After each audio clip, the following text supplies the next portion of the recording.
Vamos lá para o nosso tema de hoje, que é, como vocês viram aqui, urgência. Daqui a pouco eu vou explicar o que isso significa. E o que eu vou fazer aqui? Vou apresentar uma recapitulação, isso vai ser comum em todas as aulas. A recapitulação serve para quê? Para aqueles que não conseguiram acompanhar a última aula ou para aqueles que querem relembrar aquilo que foi dado na última aula. Depois da recapitulação, nós vamos trabalhar a pergunta número 5. E, por fim, nós vamos ter um momento de prática no capítulo 2 de 1 Tessalonicenses. Quem aqui estava na última aula? Levante uma de suas mãos. Você saiu daqui com uma folhinha, certo? Quem aqui conseguiu trabalhar nessa folhinha? Muito bom, ótimo. Se você não conseguiu trabalhar na folhinha, vai trabalhar hoje. O seu trabalho vai ser um pouquinho mais exigente, porque o trabalho da semana era para te preparar para o que você vai fazer aqui hoje. Mas, de qualquer maneira, vai dar para fazer. Vamos lá, então. Uma recapitulação. Nós estamos oferecendo uma maneira de ler a Bíblia, na verdade, ferramentas que a gente poderia resumir como coma. Literalmente, não literalmente, né? Mas para você poder comer a palavra de Deus, poder se alimentar do que você está lendo. O coma é oferecido pelo autor David Helm nesse livro Discipulando com a Bíblia. É um livrinho muito útil para mostrar como você pode fazer discípulos sem precisar de um material didático, de um livro especial, só com a Bíblia. Abre a Bíblia, lê junto com a pessoa, tenta entender o que o texto está dizendo e ora com base no que aprendeu. E isso é poderoso. Então o livro ele vai mostrar vários recursos de como isso pode ser colocado em prática. E lá pelas tantas no livro ele oferece o método coma, que nada mais é do que um acróstico que oferece 4 momentos do estudo bíblico. Primeiro você identifica o contexto, é o C do nosso coma. Você tenta perceber tudo o que está acontecendo no ambiente que foi da época em que o texto foi escrito, seja do autor, seja dos leitores, você está tentando entender o ambiente, o contexto. Depois você vai para o segundo momento do seu estudo bíblico, que é observar o texto. Como o autor está construindo o texto, o que salta aos olhos, sobre qual tema ele está tratando. E aí você vai para o terceiro momento, que é o momento de entender a mensagem do autor. Não basta ter lido o texto, você precisa entender o que o texto significava. E se você fez o trabalho correto no C e no O, provavelmente você vai estar com muitas ferramentas para descobrir o M, que é a mensagem. Você primeiro tenta identificar o contexto, depois você vai para a observação, e aí você descobre a mensagem do texto. E aí, por fim, você aplica a aplicação. Muitas vezes nós vamos para os nossos devocionais tentando chegar já no A, né? Eu quero descobrir o que esse texto tem a falar para mim hoje, para os meus desafios, para as minhas lutas. Mas muitas das vezes em que nós fazemos isso, nós ignoramos as 3 primeiras partes: contexto, observação e mensagem. E aí o que geralmente acontece, nós aplicamos o texto errado na nossa vida. E aí a gente acha que está obedecendo a Deus, mas não está. A gente acha que entendeu a passagem, mas não entendeu. E aí a nossa vida começa a ficar diferente do que o texto está dizendo. E a gente usa o texto para justificar as nossas atitudes erradas. Então, isso tudo começa com a sua leitura bíblica. Por isso, nós estamos trabalhando esse método coma. E aí, o método coma, eu acho que eu vou ter algum problema com a projeção, com as partes do slide que vai aparecer aí. Mas, no final, a gente vai ter tudo aí. Trabalhando com o texto, são 3 perguntas que nós vimos até agora, lá na primeira aula. A primeira pergunta, para tentar descobrir o contexto, é: que tipo de texto é esse? É o primeiro tipo de pergunta que você deve fazer quando abrir a Bíblia. E aí nós vimos que nós estamos falando aqui de gênero literário. É o modo, o estilo de escrita que o autor escolheu para redigir aquele texto. Há vários tipos de gêneros literários na Bíblia. Nós estamos estudando 1 Tessalonicenses e descobrimos que o gênero literário se enquadra naquele pacote de gêneros discursivos. O que isso significa? Que nós estamos diante de uma carta. certo? A carta, ela apresenta os argumentos do autor por meio de frases que são afirmativas e há um fluir lógico. Então é importante saber disso. O autor está construindo um argumento. Eu não posso perder os detalhes e também não posso ficar preso nos detalhes. Eu tenho que sempre olhar os detalhes, mas focando no todo. O que ele está dizendo como um todo? Eu preciso perceber a lógica, a sequência dos seus argumentos. A segunda pergunta que nós fazemos para descobrir o contexto é como eu devo ler esse texto. Eu sei que é uma carta, mas como eu devo ler, seja uma carta, seja qualquer outro texto? Nós vimos que há dois princípios aí. Primeiro, você tem que permanecer na linha do autor. O autor tem uma mensagem. Ele está construindo o argumento dele, falando o que ele está falando. Nós não podemos sair dessa linha. Se nós subirmos, formos além da linha, isso significa, se nós começarmos a acrescentar informações, conclusões que o autor não colocou ali, nós não estamos permanecendo na linha. E aí a nossa tendência é nos tornarmos legalistas.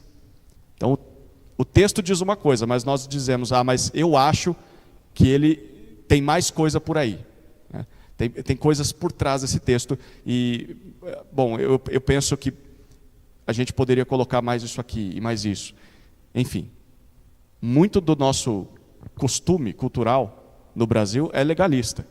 Não faça isso, faça aquilo. Não faça isso, faça aquilo.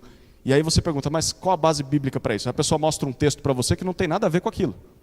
Mas ela lê e fala, tá vendo? É isso aí. Não, mas o texto não diz isso. Você saiu da linha do texto.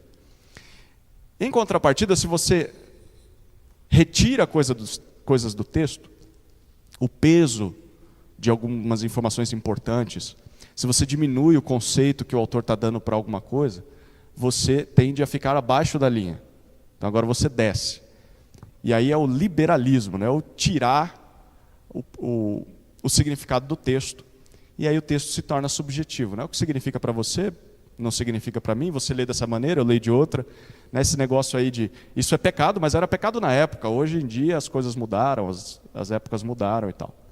Então, ou você se torna legalista ou você se torna liberal e aí pode tudo e não tem problema. Então o nosso alvo sempre é permanecer na linha. O que o autor está dizendo?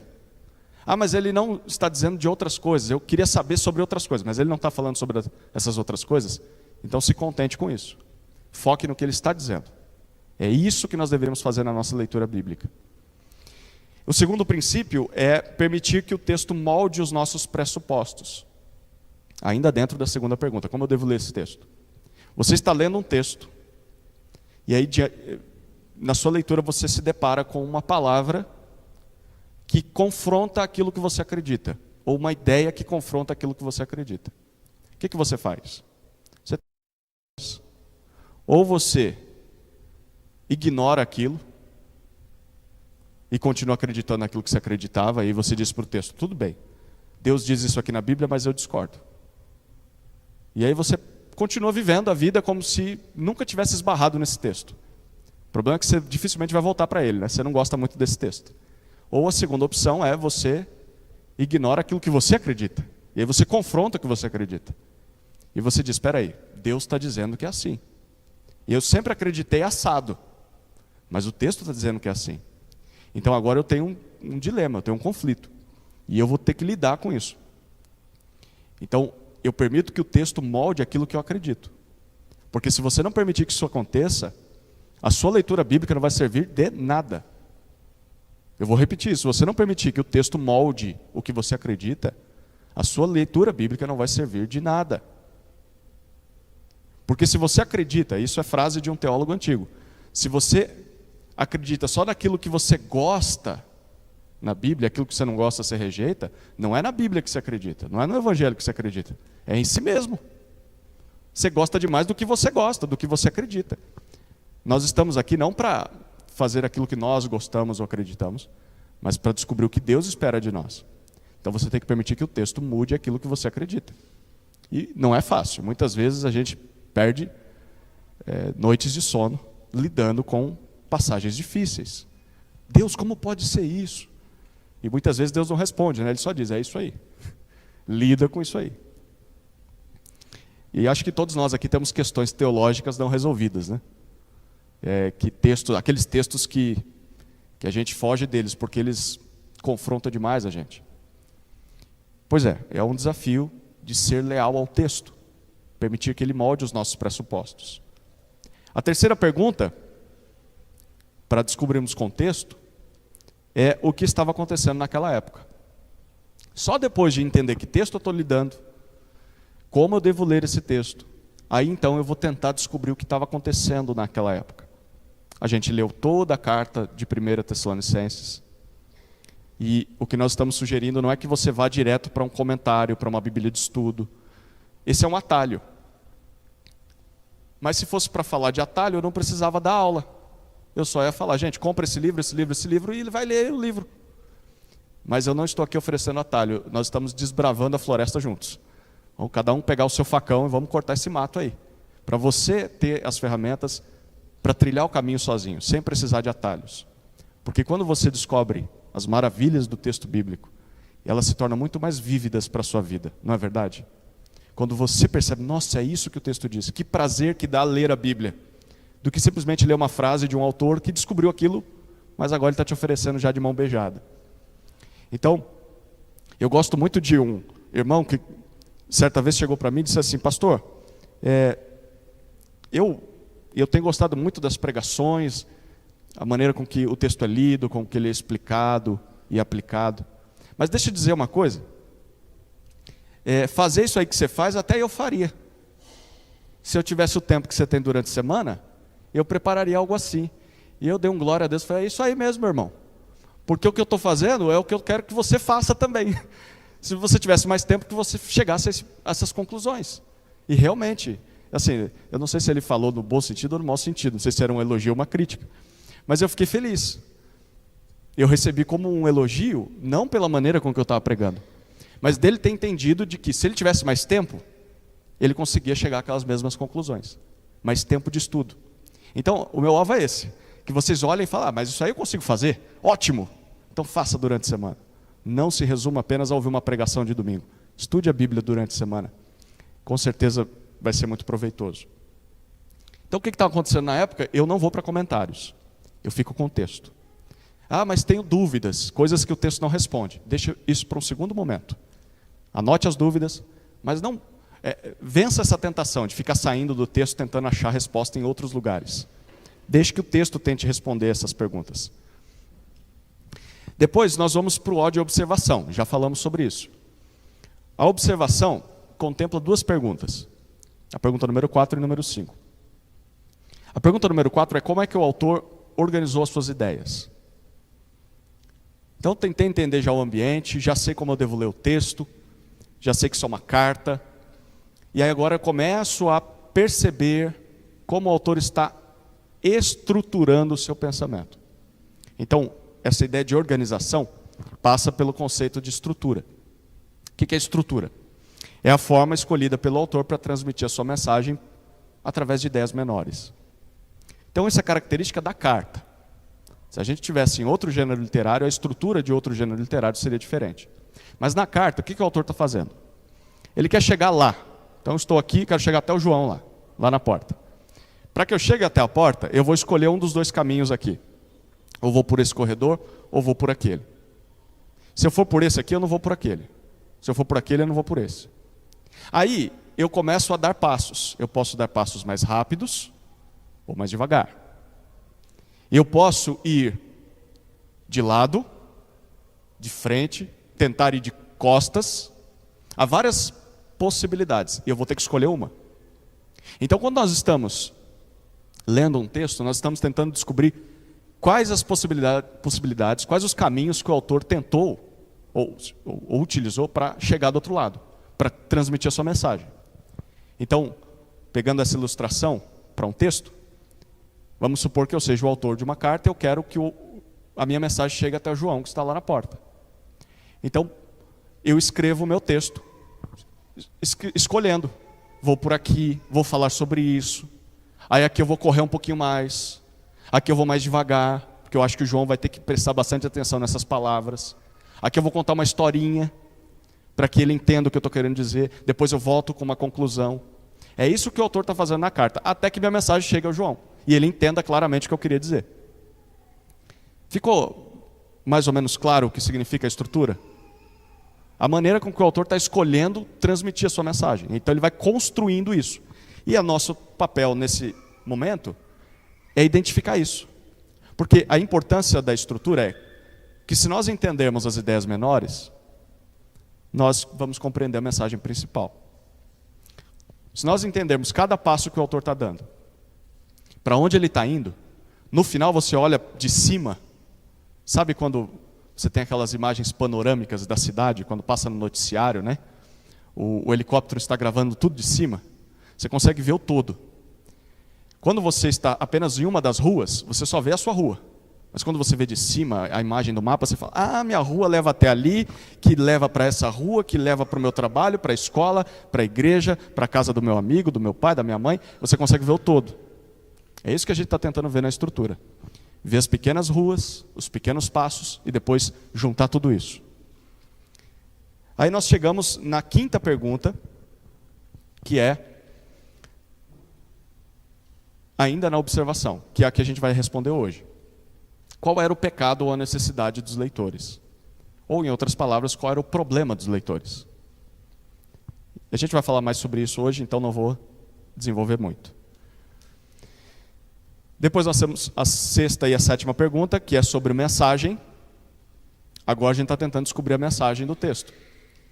E a pergunta número 6 é qual a lição principal desse texto? O que o autor está querendo ensinar como um todo?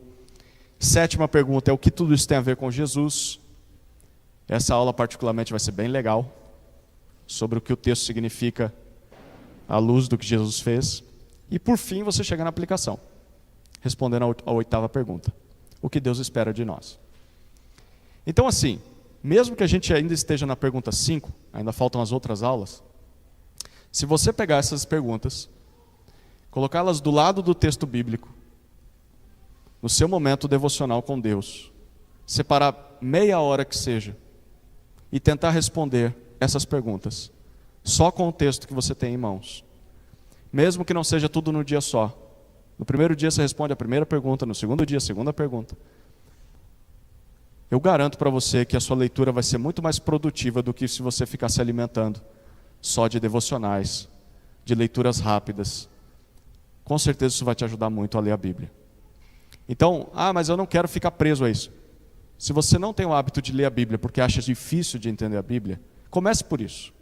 Depois que você for pegando o hábito, aí você vai além dessas perguntas. Mas comece por elas. É o que a gente está sugerindo aqui. Alguma pergunta sobre as 8 perguntas?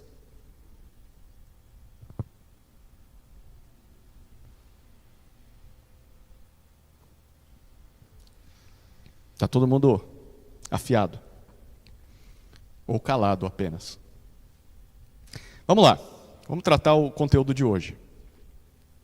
O conteúdo de hoje é a pergunta número 5, qual era o pecado ou a necessidade dos leitores?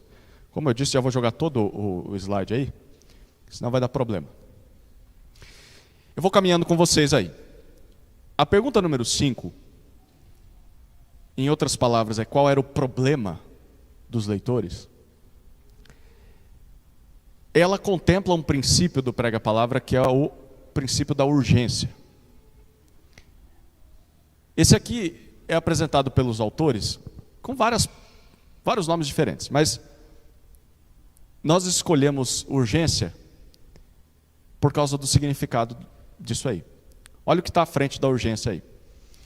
A urgência é o que motivou a escrita desse texto. Então havia algo que era urgente na vida dos leitores, e por isso o autor escreveu o que escreveu. Alguma coisa estava acontecendo. Nenhum texto foi escrito num vácuo, à toa. Ele foi escrito com algum propósito.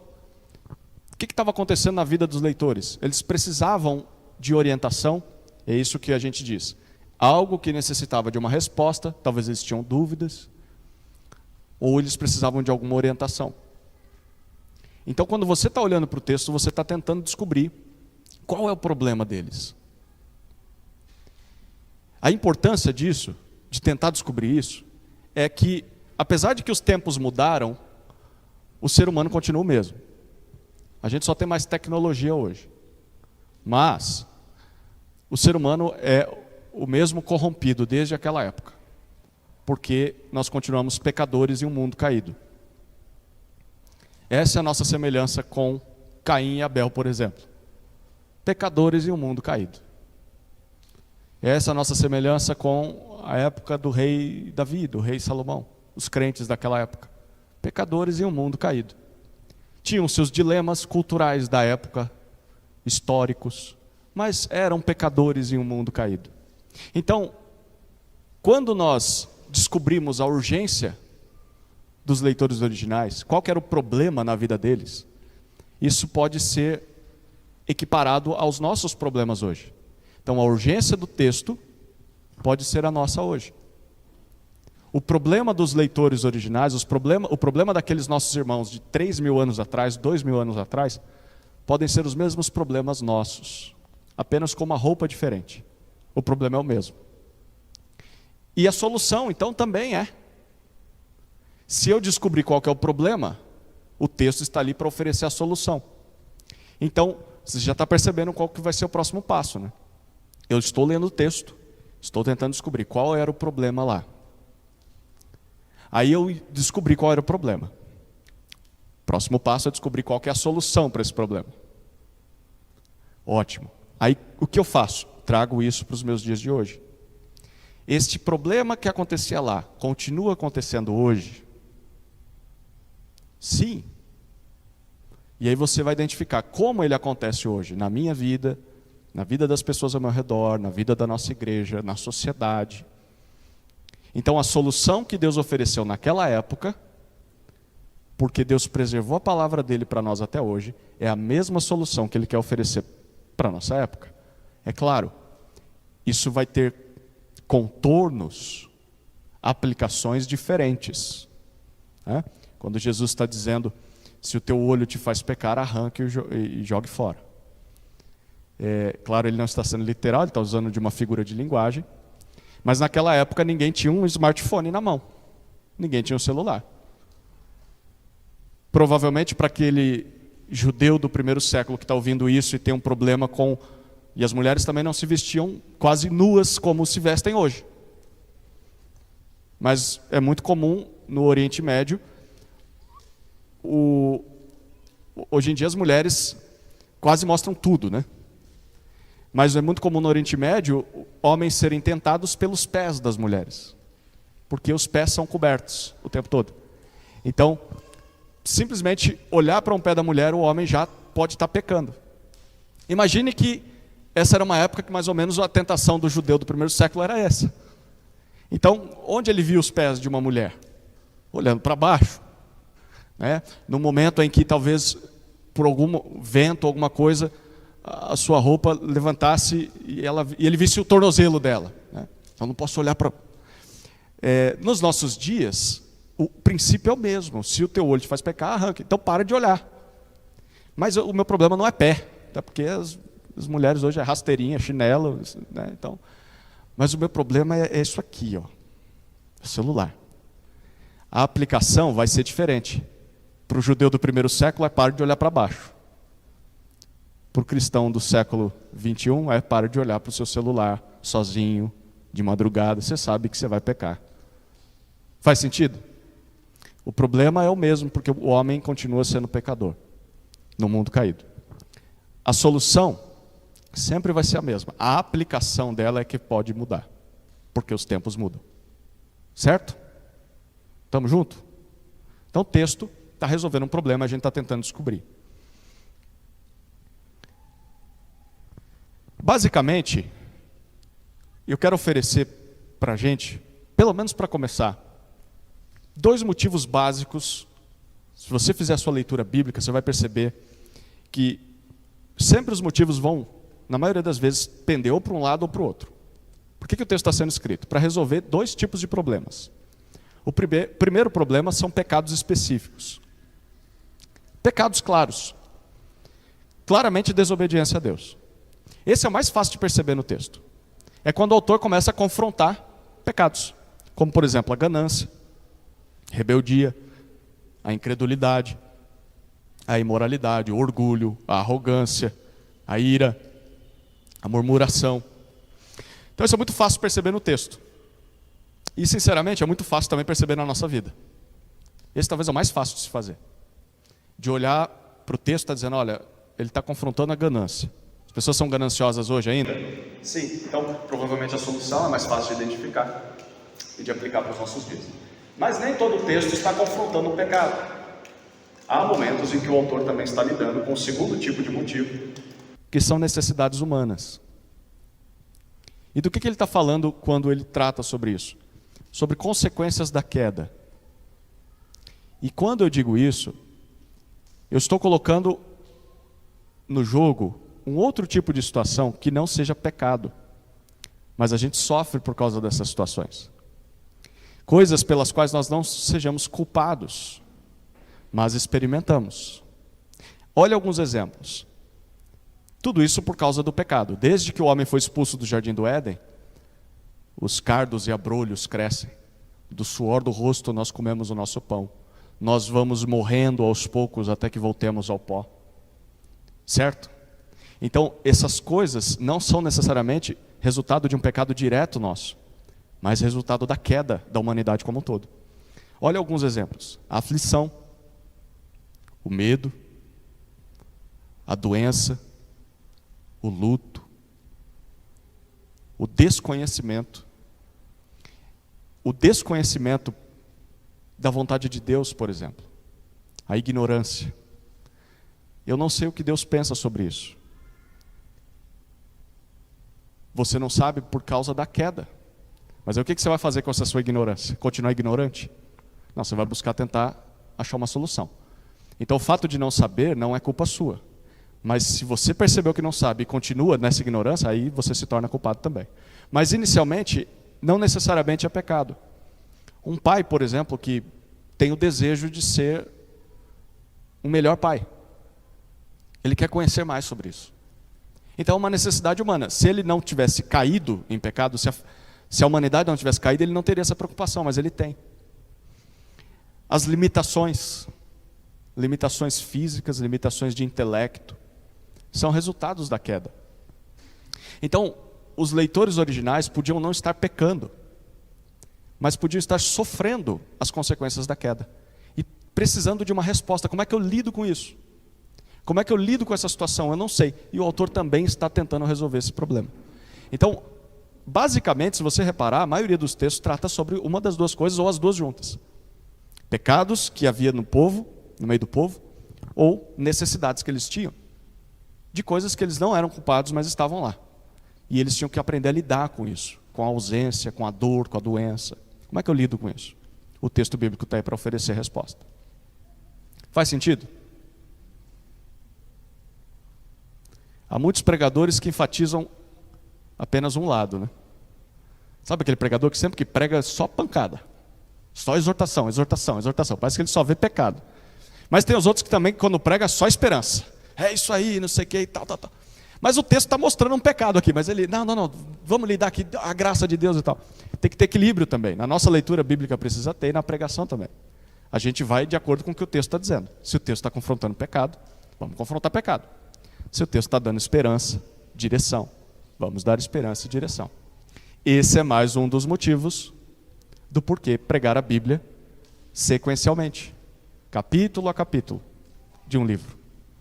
Porque se você não faz isso, a sua tentação vai ser sempre ficar com aqueles textos que você mais gosta. O que o pastor vai pregar domingo que vem? Ninguém sabe.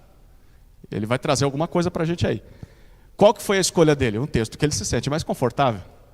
Dificilmente ele vai pregar um texto que ele não tenha tanta facilidade. Mas quando ele prega expositivamente, sequencialmente, o que ele vai pregar semana que vem? Se ele pregou hoje capítulo 5, semana que vem é capítulo 6. Rapaz, capítulo 6 é um desafio. Quero ver como é que ele vai se sair aí. Quero ver como é que ele vai pegar tudo isso aqui e transformar isso em uma mensagem. Ele vai ter que ser desafiado durante a semana. Então isso é muito bom para o pregador, faz bem para a igreja. E na sua leitura bíblica também vai fazer bem. Você não vai ficar só nos textos que você gosta. Você vai ler os salmos. Gosta dos salmos maravilhosos. Salmo 23. Salmo 95. Salmo 119. Mas aí você tem que lidar com o salmo, por exemplo, como Salmo 89. O salmo mais triste da Bíblia. Termina com trevas. Você vai ter que lidar com salmos imprecatórios, de Davi pedindo para Deus esmagar a cabeça dos filhos dos inimigos dele, numa rocha. Então, se você for ler o salmo, você vai ter que lidar com esses textos. Como é que eu lido com esse negócio? Pois bem, se você fizer essas perguntas, você vai estar no caminho para tentar descobrir o que o texto significava. Tem alguns exemplos no texto que eu quero sugerir para vocês. Vamos olhar aí, rapidamente, na própria carta aos Tessalonicenses. 1 Tessalonicenses, capítulo 4. 1 aos Tessalonicenses, capítulo 4, versículos 1 a 8. Nós vamos fazer um exercício aqui, tá? Vai ser instantâneo. Então, vou fazer a leitura do texto. Enquanto faço a leitura, tente identificar qual era o problema lá. E o problema pode ser dois tipos, ou pecado ou necessidade. Certo? E aí você pode, depois da leitura, eu vou perguntar, e aí? Você pode pontuar, o versículo 1 falou sobre isso, então eu acho que o problema era esse. Eu acho que é pecado, eu acho que é necessidade. Tá bom? Olha que interessante. Em um capítulo só, quantas urgências nós encontramos? Capítulo 4, de 1 a 8. Finalmente, irmãos, pedimos a vocês e os exortamos no Senhor Jesus, que assim como aprenderam de nós a maneira como devem viver e agradar a Deus, e efetivamente o estão fazendo, vocês continuem progredindo cada vez mais. Porque vocês sabem quantas instruções demos a vocês da parte do Senhor Jesus, pois a vontade de Deus é a santificação de vocês, que se abstenham da imoralidade sexual, que cada um de vocês saiba controlar o seu próprio corpo em santificação e honra, não com desejos imorais, como os gentios que não conhecem a Deus, e que nesta matéria ninguém ofenda nem defraude o seu irmão, porque contra todas estas coisas, como antes já avisamos e testificamos, o Senhor é o vingador. Pois Deus não nos chamou para a impureza, e sim para a santificação. Portanto, quem rejeita estas coisas não rejeita uma pessoa, mas rejeita Deus, que também dá o seu Espírito Santo a vocês. Qual que era a urgência aí? Qual que é o problema que Paulo está tentando resolver ao escrever esse trecho?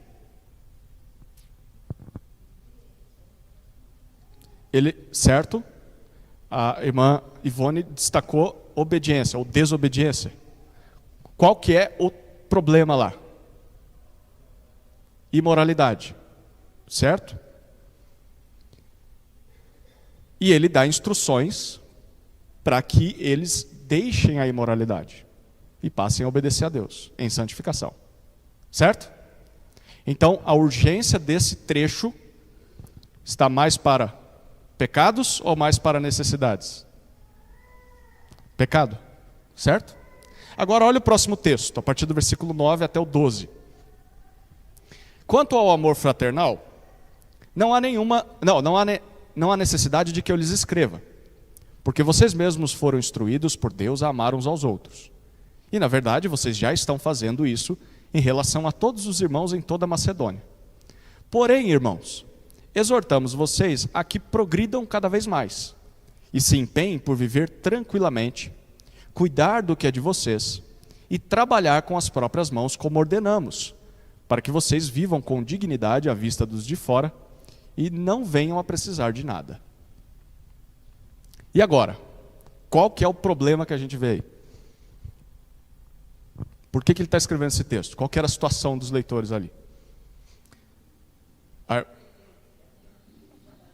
irmã Ivone já percebeu aqui, Paulo tinha a intenção de que eles não dependessem dos outros, que eles trabalhassem com as próprias mãos, pelo seu sustento. O que mais que a gente vê ali? Certo, ele até diz, ó, vocês estão amando, mas continuem amando, progredindo cada vez mais. Então, é possível que mesmo amando, a gente deixe isso esfriar. Então ele quer deixar isso, ó, não esquece de amar. O que mais? Olha que interessante, eles já estão fazendo as coisas, mas Paulo quer que eles progridam cada vez mais. Então, está bom, mas pode melhorar.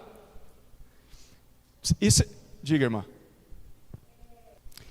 Se você reparar no versículo 10, diz que vocês já estão fazendo isso em relação a todos os irmãos em toda a Macedônia. Certo? Então, Paulo já está afirmando, vocês já estão fazendo isso com relação às igrejas, né? Aos crentes. Porém, aí ele diz ainda no versículo 10, exortamos vocês a que progridam cada vez mais. Então, não é que eles não estavam amando, mas ele quer que eles façam isso com mais intensidade ainda. Né? Aqui a gente percebe, o texto se enquadra mais na questão de pecados ou de necessidades humanas? Pecados. Certo? Eles podem deixar o amor esfriar, eles podem parar de trabalhar e ficar dependendo dos outros, então continuem, não deixe isso aí esfriar. Certo? Faz sentido? Agora olha que legal como a Bíblia é rica. Aí a gente vai para o próximo trecho, que é a partir do versículo 13. Olha, presta atenção na leitura, até o versículo 18. Irmãos, não queremos que vocês ignorem a verdade a respeito dos que dormem, para que não fiquem tristes como os demais, que não têm esperança. Pois se cremos que Jesus morreu, Deus, mediante Jesus, trará na companhia dele os que dormem. E pela palavra do Senhor, ainda lhes declaramos o seguinte: nós, os vivos, os que ficarmos até a vinda do Senhor, de modo nenhum precederemos os que dormem. Porque o Senhor mesmo, dada a sua palavra de ordem, ouvida a voz do arcanjo e ressoada a trombeta de Deus, descerá dos céus. E os mortos em Cristo ressuscitarão primeiro, depois nós, os vivos, os que ficarmos, seremos arrebatados juntamente com eles entre nuvens para o encontro com o Senhor nos ares, e assim estaremos para sempre com o Senhor. Portanto, consolem uns aos outros com estas palavras.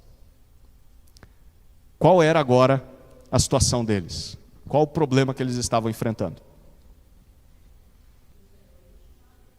Olha lá, ele já começa dizendo que havia crentes que estavam dormindo.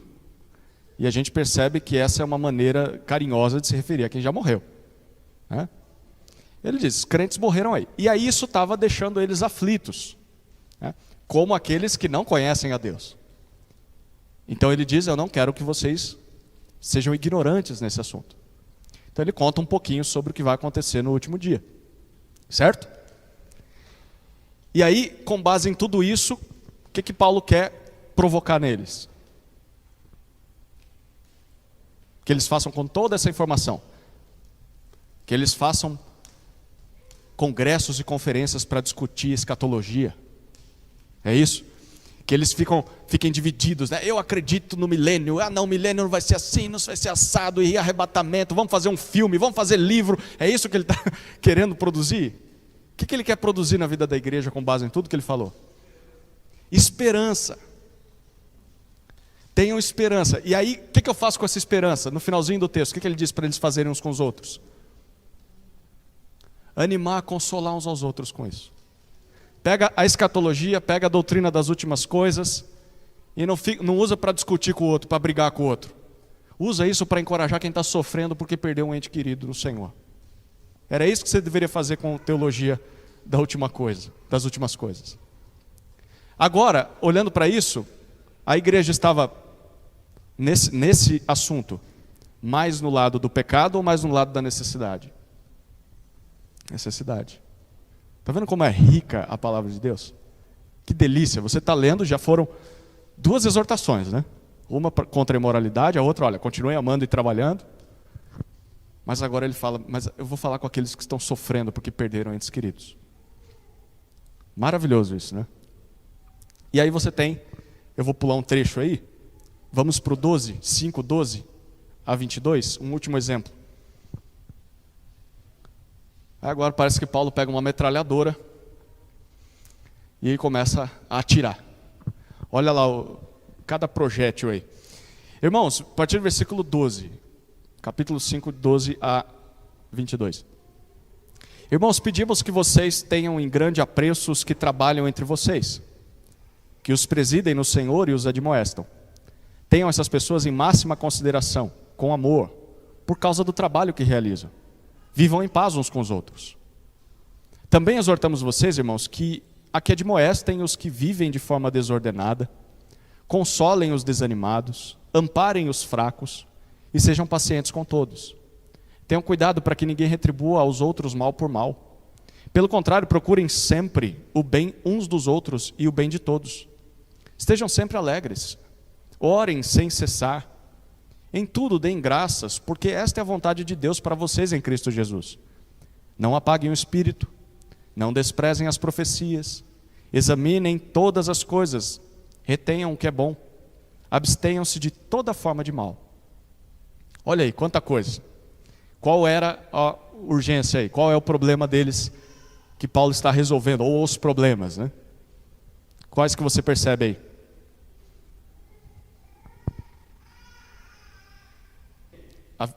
Havia algum problema com o líder lá.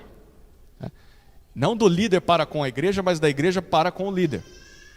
Alguns, provavelmente, não estavam tratando os líderes como deveriam. E aí Paulo então diz, olha, tenham um grande apreço por essas pessoas. Respeitem os seus líderes. Ouçam seus líderes. Isso é pecado ou é necessidade? Pecado. E depois? Com outro aí que você percebeu. Não precisa ser na sequência, né? Talvez você destaque um lá de baixo. Ainda no 13, né?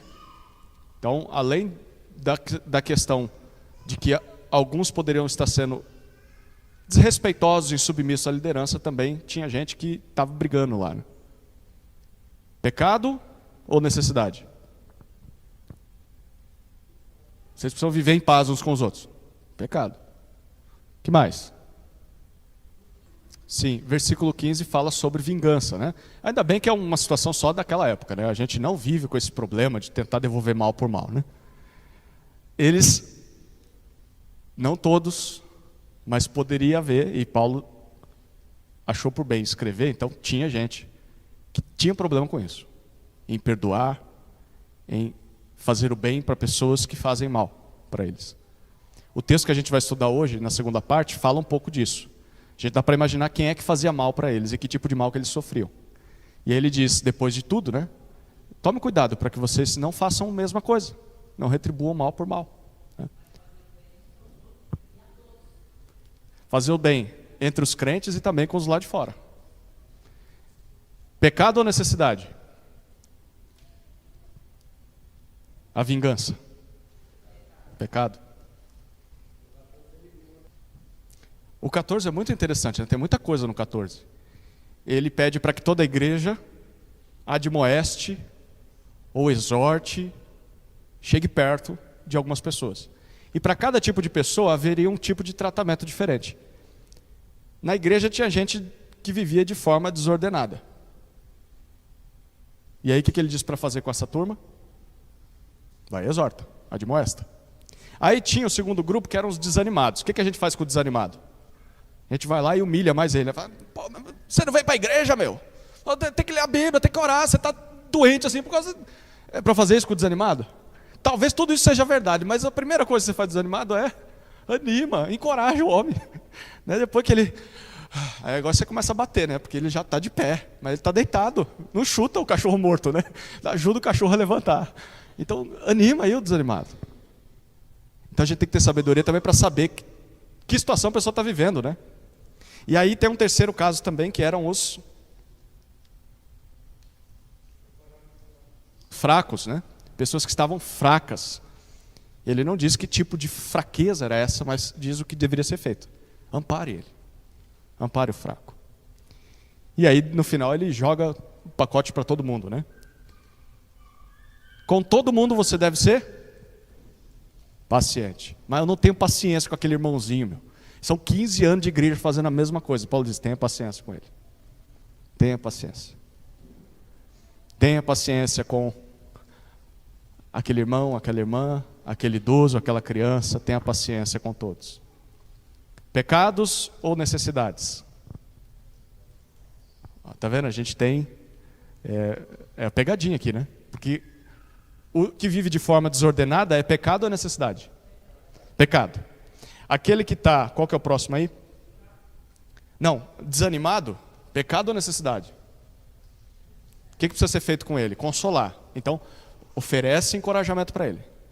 Aí o terceiro, que é o fraco. O que a gente faz com o fraco? Ampara. Pecado ou necessidade? Necessidade, vai dar amparo para ele. Ser paciente. Entra no pecado ou na necessidade? Interessante, né? Ele dá para colocar nos dois lados, né? O ser paciente com as pessoas, tudo bem, você tem essa limitação e tudo mais, aquele irmãozinho de 15 anos fazendo a mesma coisa. Então eu preciso ser paciente com você, mas se o que você está fazendo é pecado, ao mesmo tempo eu também tenho que ser paciente e te ajudando a lidar com esse negócio. Interessante, né? Bom, deu para pegar a ideia? É difícil fazer isso? É difícil? Se a gente fizer com calma, a gente vai perceber que é fácil. É que a gente muitas vezes quer atropelar, né? Quer fazer às pressas. Faz devagarzinho, um pouco por vez, e você vai chegar lá. Fala, irmã Rosa. Tá o quê, perdão? Sempre alegre. Exato. O fato de não estar sempre alegre, pecado ou necessidade?